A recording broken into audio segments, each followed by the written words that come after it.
Let's be honest for a second. A lot of VR games look realistic, but when you actually play them, something just feels off. Today, we're talking about the most realistic VR games from 2026. Games where movement feels natural, where interactions make sense, and where your brain almost forgets that you're in virtual reality.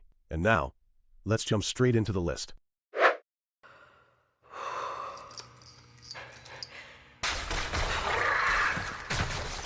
Let's start with Half-Life ALYX.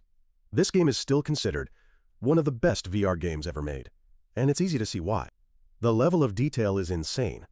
Almost everything around you can be picked up and interacted with. Reloading weapons feels amazing. You grab a magazine, you insert it, you pull the slide. Combat is slow and intense. You have to think, take cover, and use your environment. And then there are the gravity gloves. Pulling objects straight into your hand never gets old. You should play Half-Life ALYX if you want a polished, high-quality VR game that still sets the standard today.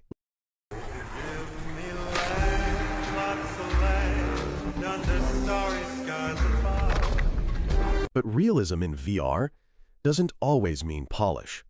Sometimes it's about physics. This is where Bonelabs comes in. Bonelabs focuses on physical interaction. Your body has weight. Objects have mass. When you climb, you pull yourself up. When you jump, you feel the momentum.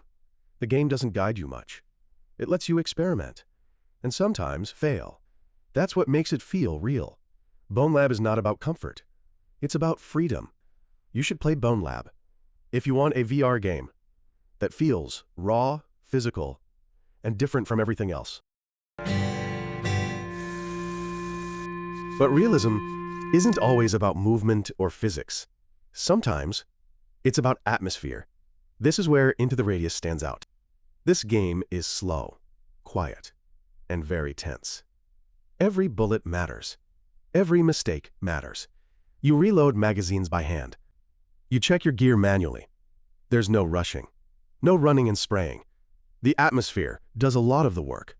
The fog, the silence, the sounds in the distance. You're always thinking about your next move. You should play Into the Radius if you want a VR game that feels grounded and immersive, not fast, not flashy, just intense. But realism isn't only about atmosphere. Sometimes it's about close combat. And this, ladies and gentlemen, is where Saints and Sinners shines. Combat in this game feels heavy. Weapons have weight. Enemies react to your movements. You don't just swing a weapon. You push. You struggle. You commit to every hit. Fights feel slow and intense. And that makes every encounter feel dangerous. You also manage your gear by hand. Crafting, scavenging, making decisions under pressure. You should play Saints and Sinners if you want VR combat that feels physical and personal, not arcade style, but grounded and tense.